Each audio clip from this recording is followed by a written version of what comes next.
Hello everyone, स्वागत है आप सभी का एग्रीकल्चर सक्सेस पॉइंट के इस ऑफिशियल यूट्यूब चैनल पे।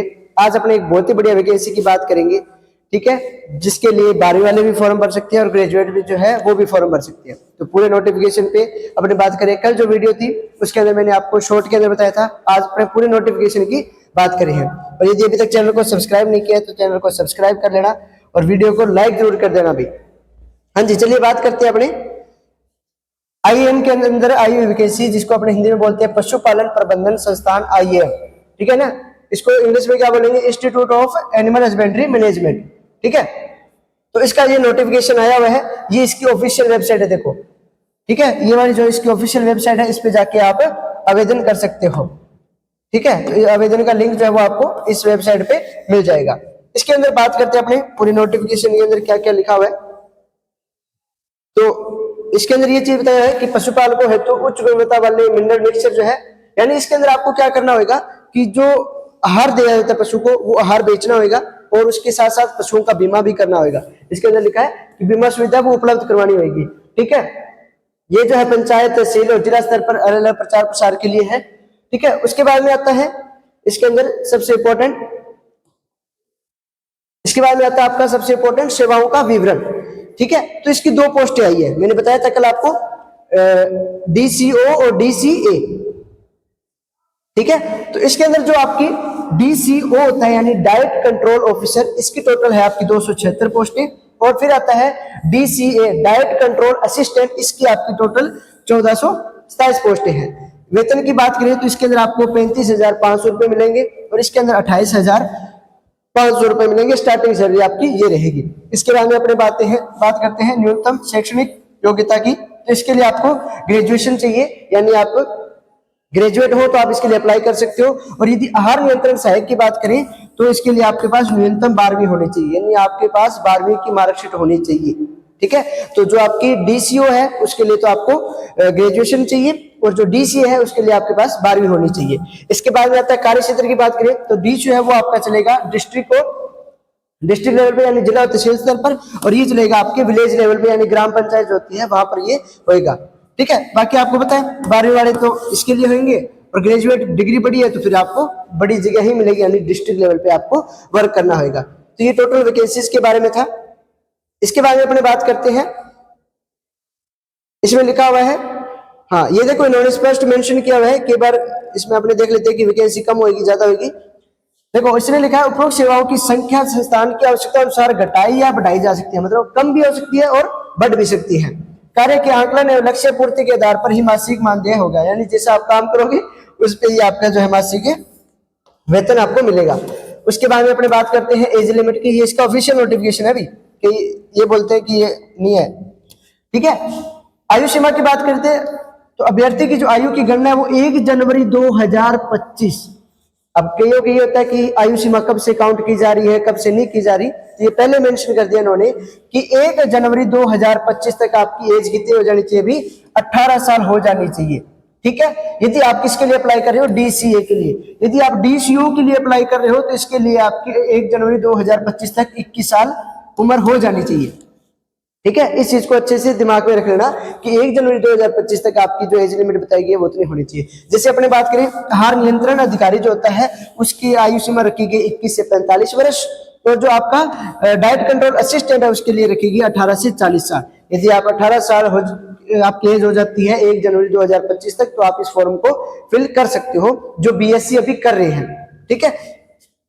और इन्होंने कोई चीज ऐसा मेंशन नहीं की कि आपकी बीएससी इस चीज के अंदर होनी चाहिए या आपकी 12th है वो एग्रीकल्चर से होनी चाहिए या आर्ट्स से हो। कोई सा भी स्टूडेंट हो जिसने अपनी 12वीं कर रखी है, आर्ट्स से कर रखी है, कॉमर्स से, एग्रीकल्चर से, साइंस से, कहीं से भी कर रखी है, वो इसके लिए अप्लाई कर सकते हैं। और ग्रेजुएट के अंदर आप कहीं से भी ग्रेजुएट हो उसके लिए अप्लाई कर सकते हो। यहाँ पे इन्होंने अलग से कोई देखो मेंशन नहीं कर रखा है कोई चीज, ये देखो इसमें, ठीक है। इसमें कहीं पे भी नहीं लिखा हुआ है कि आपकी इसके अंदर होनी चाहिए, उन्होंने सीधा लिखा है कि इसके अंदर स्नातक होनी चाहिए आपकी और यहाँ पे 12वीं होनी चाहिए। इसके बाद में अपने बात करते हैं, यहाँ पे परीक्षा शुल्क की बात की गई है, ठीक है। तो इसका परीक्षा जो शुल्क है वो कितना रखा गया है, तो इस पर अपने बात करते हैं कि जो आपका आहार नियंत्रण अधिकारी होता है, डाइट कंट्रोल जो ऑफिसर होता है, इसका सभी वर्गों के लिए 850।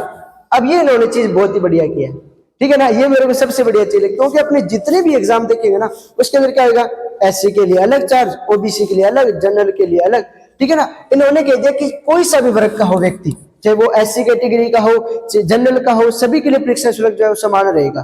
ठीक है, तो कितना रहेगा, 850 रुपए। किसके लिए, डाइट कंट्रोल ऑफिसर के लिए, यानी जो ग्रेजुएट लेवल की जो वैकेंसी है उसमें। जो आपकी असिस्टेंट वाली है इसके लिए 750 रुपए, यानी 100 रुपए का बेनिफिट मिलेगा जिन्होंने 12वीं कर रखी है। ठीक है, तो ये अपनों ने बात कर ली परीक्षा शुल्क की।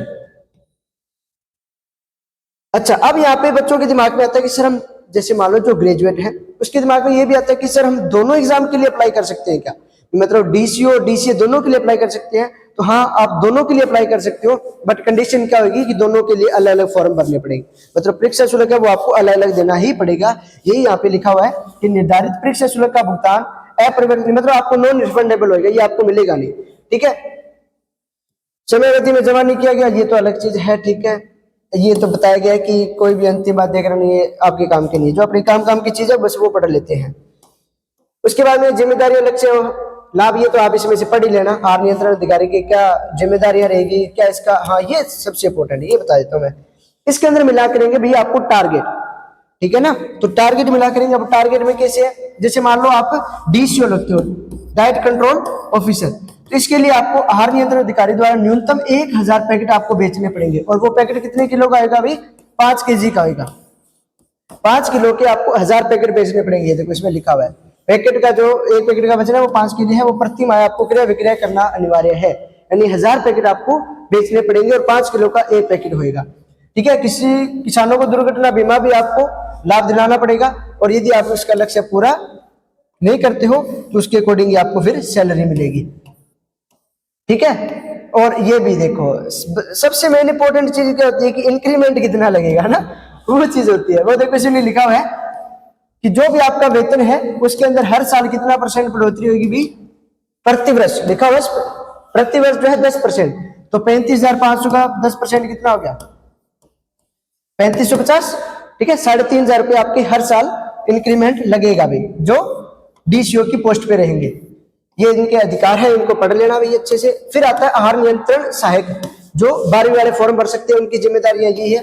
अब उनका जो टारगेट है वो कितना रहेगा, तो उनका टारगेट थोड़ा है, आहार नियंत्रण सहायक भुगतान कितना, 200 पैकेट, यानी डीसीओ की पोस्ट पे यदि आप अप्लाई कर रहे हो तो आपको 1000 पैकेट बेचने पड़ेंगे, और डीसीए के लिए अप्लाई कर रहे हो तो आपको 200 पैकेट जो है प्रतिवर्ष देने पड़ेंगे। इसके बाद में ये बीमे वगैरह है, ये तो आपको देने पड़ेंगे। इसके अलावा अब ये जो इंक्रीमेंट लगेगा वो सभी के लिए सेम है, ठीक है ना भी, मतलब उसमें भी 10% बढ़ रहा था, आपके भी 10% बढ़ेगा, यानी 28,500 आपकी सैलरी होगी, तो हर साल आपके 2850 रुपए जो है आपके इंक्रीमेंट लगेगा, मतलब प्रतिवर्ष आपके 2850 रुपए सैलरी बढ़ती जाएगी।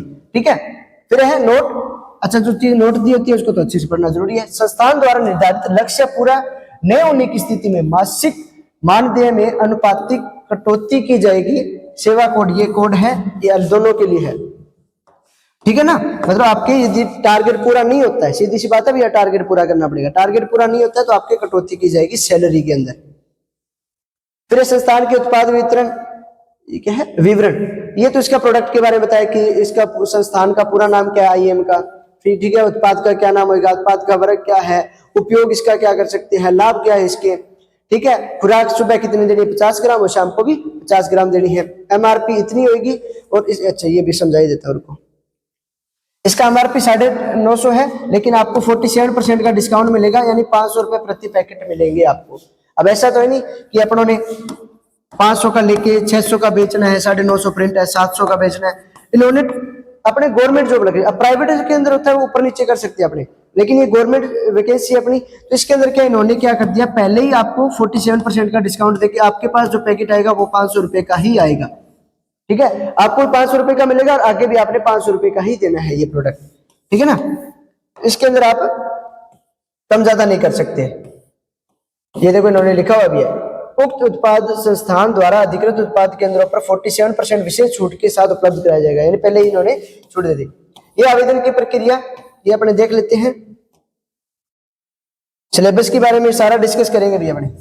ऑनलाइन आपके माध्यम से आवेदन कर सकेंगे। ठीक है, ये इसकी ऑफिशियल वेबसाइट है, इसके लिए ऊपर जाके आपको ऑनलाइन पे टिक करना है। उसके बाद में जो भी इसके अंदर जानकारी मांगी गई है उसको अपने अकॉर्डिंग पूरा कर देना, और मोबाइल नंबर और ईमेल आईडी है वो कर देनी है।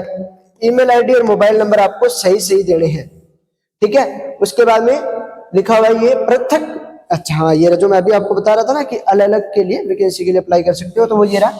यदि कोई अभ्यर्थी एक से अधिक सेवाओं हेतु आवेदन करना चाहता है तो प्रत्येक सेवा के लिए पृथक आवेदन करना अनिवार्य होगा तथा प्रत्येक आवेदन के लिए अलग अलग ईमेल आईडी का उपयोग, मतलब ऐसा नहीं है कि आपने एक मेल आईडी बना ली और दोनों के अंदर एक यूज कर लो, दोनों के लिए आपको अलग अलग जो मेल आईडी है वो यूज करनी पड़ेगी, ठीक है। तो इस चीज का ध्यान रख लेना कि यदि आपके पास दो अलग अलग मेल आईडी बनाइए तो दोनों के लिए भी अप्लाई कर दो यदि आप ग्रेजुएट हो तो, ठीक है। और अभी तक वीडियो को लाइक नहीं किया तो प्लीज यार वीडियो को लाइक कर दो और सभी अपने फ्रेंड सर्कल के अंदर इस वीडियो को शेयर कर दो। फिर फोटो अपलोड करने का कि हाँ ये इन्होंने लड़कियों के लिए पहले मेंशन कर दिया अभी, ठीक है। एक तो 6 माह से ज्यादा पुरानी आपके पास फोटो नहीं होनी चाहिए, और सेल्फी नहीं, ठीक है। जैसे लड़की अलग अलग पोज में ऐसे ऐसे करके खिंचाती है ना, तो वो सेल्फी अपलोड नहीं होगी, आपको अलग से फोटो खिंचवानी पड़ेगी तो ये आपको होगी, वरना स्वीकार्य नहीं होगी, ठीक है। ये तो बैकग्राउंड वगैरह के बारे में बताया, और एमबी में बताया कि 50 KB से लेके 100 KB जो है यानी 15 से 100 KB तक की फोटो है तो आप इसके अंदर अपलोड कर सकते हैं।